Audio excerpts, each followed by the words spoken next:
The night where Chioma walked into her children's room and saw her 15-year-old twins recreating the exact sounds she and her husband made behind closed doors, she knew her marriage was about to crash like a Nokia 3310 falling from a 3-story building.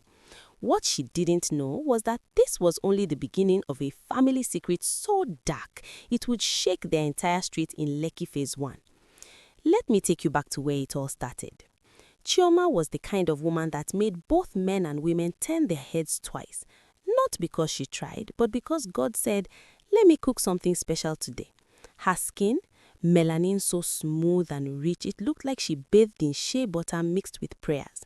Her figure, the type that made tailors question their measurements 3 times.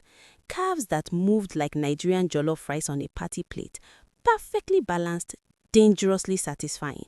At 37, she still had men at the fuel station offering to pay for her tank and women at the market asking what she used on her skin. But Chioma's beauty was nothing compared to the storm brewing in her home. Her husband, Emeka, was a successful real estate developer, the kind of man who wore agbada to Owambe parties and made it look like a fashion statement. Big car, big house, big dreams. But lately, something had shifted. He came home late. He smelled different. And worst of all, he touched her like he was fulfilling an obligation, not a desire. Still, Chioma played the role of the perfect wife. She cooked his favorite egusi soup with enough stockfish to shame a village wedding. She laughed at his jokes even when they weren't funny. She even let him win arguments she knew she'd already destroyed with logic. Because that's what good Nigerian wives did, right? Wrong. Everything came crashing down on a humid Saturday night in April. The kind of night where even the ceiling fan felt like it was mocking you with hot air. Chioma had just finished her skincare routine because melanin might not crack, but it still needs maintenance, darling, when she heard strange sounds coming from the twins' room. At first, she thought they were watching something on their phones, but as she got closer, her blood ran cold. Emeka, yes, right there. It was her voice, her exact voice, her exact words, her exact rhythm. And then came her husband's voice, deep and guttural. Do you like that? Do you like it when daddy does it like this? Chioma's hand froze on the door handle. Her heart was pounding so hard she thought it would jump out of her chest and run back to her village in Anambra State in Anambra. She pushed the door open. What she saw would haunt her forever. Her twins, Kelechi and Kamsi, were on Kelechi's bed, fully clothed, thank God, but recreating the exact movements, the exact sounds, the exact rhythm of their parents' bedroom activities. Kelechi was on top, moving his hips in a way no 15-year-old should know how to move. Kamsi was beneath him, arching her back and making sounds that sent Chioma so straight to her ancestors for a quick consultation. What in the name of Amadioha is going on here? The twins froze, literally froze like their Wi-Fi had disconnected mid-TikTok video. Kelechi scrambled off his sister so fast he fell off the bed. Kamsi pulled her wrapper over herself even though she was already wearing a full pyjama set. "Mommy, we were just," Kelechi stammered. "Just what? Playing house? Is this what TikTok is teaching you people now?" Kamsi started crying. Not the real cry, the one where you squeeze your face and hope the adult feels sorry for you. "Mommy, we're sorry. We didn't mean..." "Where is your father?" Chioma's voice was ice, the kind of cold that makes you check if December came early. Before the twins could answer, Emeka walked into the hallway, towel around his waist, body cream glistening on his chest. "Chioma, what's all this noise? The neighbors will think, come and see what your children are doing." Something in her voice made him move faster. When he entered the room and Chioma explained what she'd witnessed, his face went from confusion to shock to something else. Something that looked almost like guilt. "You two," he said, his voice shaking. "Where did you learn this?" The twins looked at each other. A silent conversation passed between them, the kind only twins can have. Then Kelechi spoke, and his words would change everything. "Daddy, we hear you and Mommy every night. The sounds, the words, everything. And last week we saw something on your laptop." The room went silent. Even the ceiling fan seemed to stop spinning. "What laptop?" Chioma asked, her voice barely a whisper.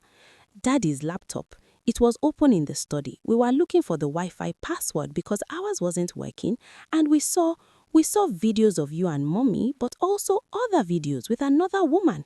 If you are watching this from your bedroom at 2 a.m., I beg, take a deep breath because what I'm about to tell you next is where the story gets hot like pepper soup. Chioma turned to her husband so slowly you would think she was in a Nollywood movie directed by Charles Novia himself. Emeka, what videos? Emeka's mouth opened and closed like a fish removed from a lagoon.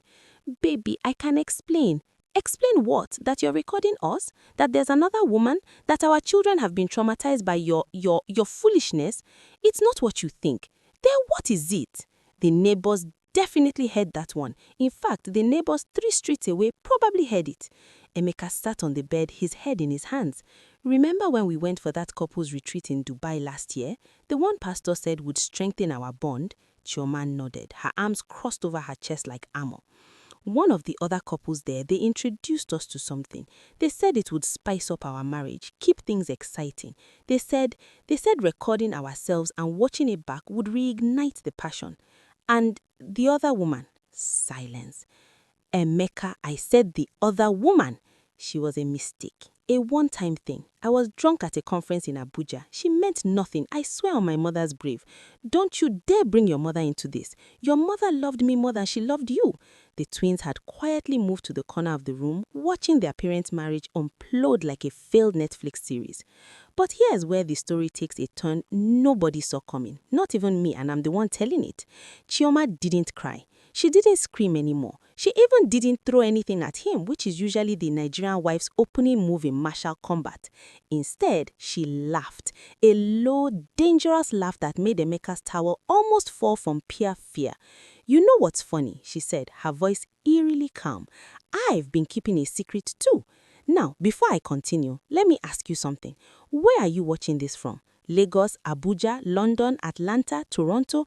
Drop your location in the comments and let me know if you're watching this during office hours when you should be working. No judgment, we are all guilty. And if you haven't subscribed yet, what are you waiting for? Christmas? Subscribe now before I send Amadio her after you. Okay, back to the story. Emeka's eyes widened. What secret?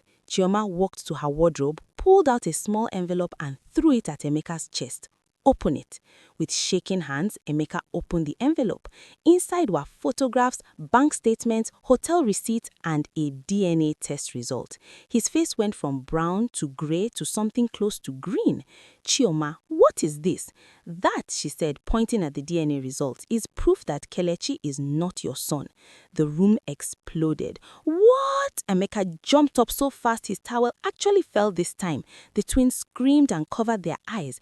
Daddy, your towel, Kamsi yelled. I don't care about the towel. Chioma, what do you mean he's not my son? Chioma's mask finally cracked. Tears streamed down her perfect melanin face. 15 years ago, when you traveled to South Africa for that 3-month contract, I was lonely.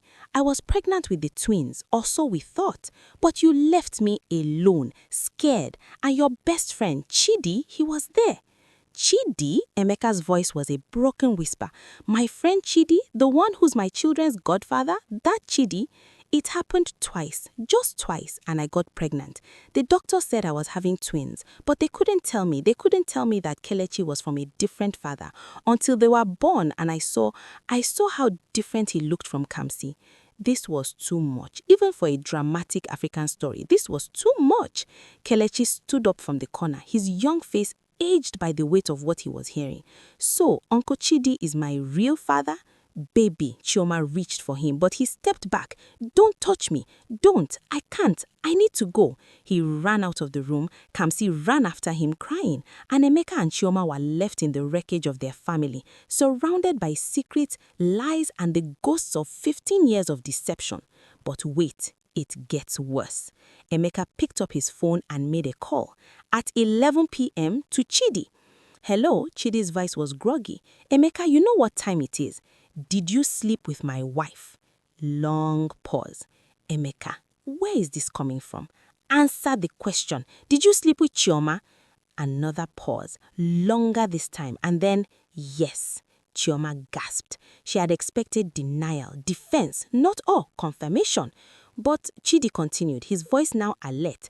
It wasn't just twice like she told you. It was the entire 3 months you were gone. And Emeka, I'm not Kelechi's father. the world stopped spinning. What? Emeka's voice was barely audible. I got tested years ago. I had my suspicions when Kelechi was born because Chioma and we were together a lot. But when I saw him, I knew he wasn't mine. So I got a private DNA test done when he was 3. He's not my son. Then whose son is it? Emeka was shouting now, pacing like a caged lion. I don't know, but Chioma does. And if she told you I'm the father, she's lying to protect someone else. Click. The line went dead. Emeka turned to his wife with eyes that could kill. Who is it, Chioma? Who is Kelechi's real father? And this, my dear viewers, is where Chioma made the most shocking confession of the night. She collapsed to her knees, sobbing so hard her body shook. It's your brother. It's Obina.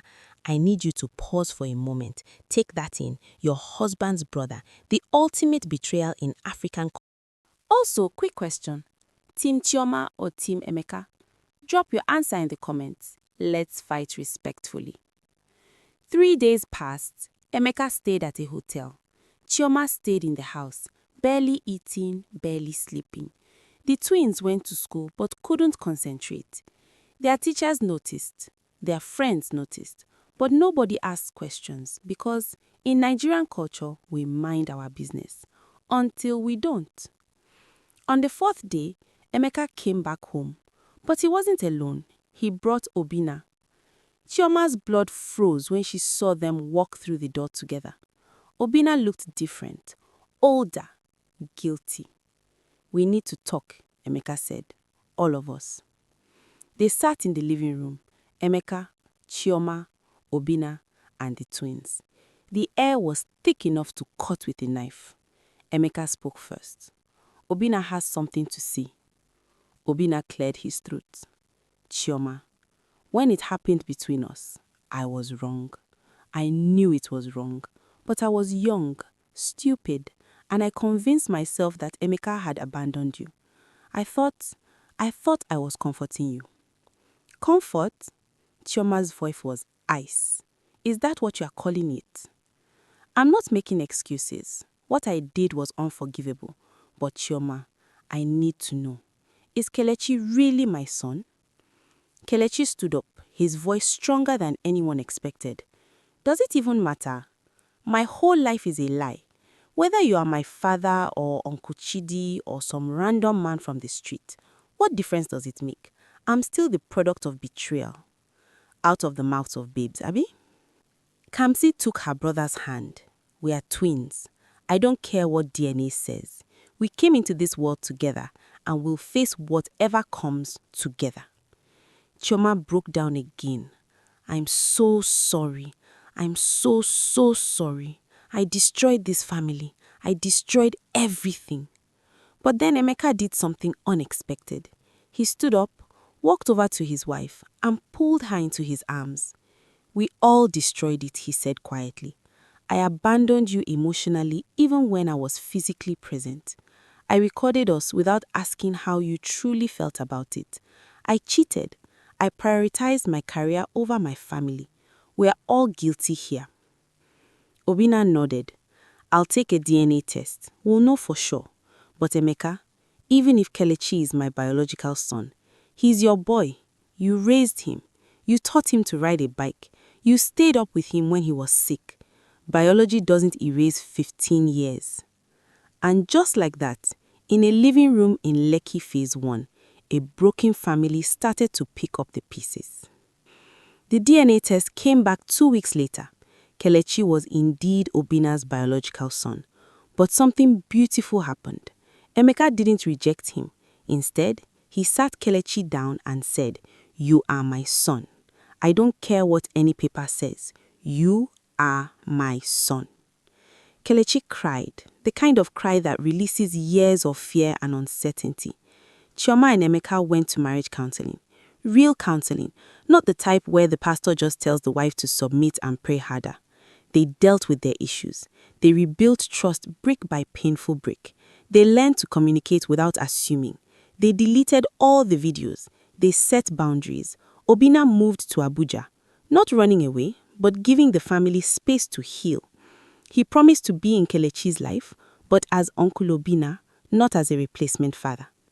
The twins, they became even closer. They learned that family isn't just about blood, it's about who shows up, who stays, who fights for you when things get hard. And Chioma, she learned that beauty and perfection on the outside mean nothing if your inside is falling apart.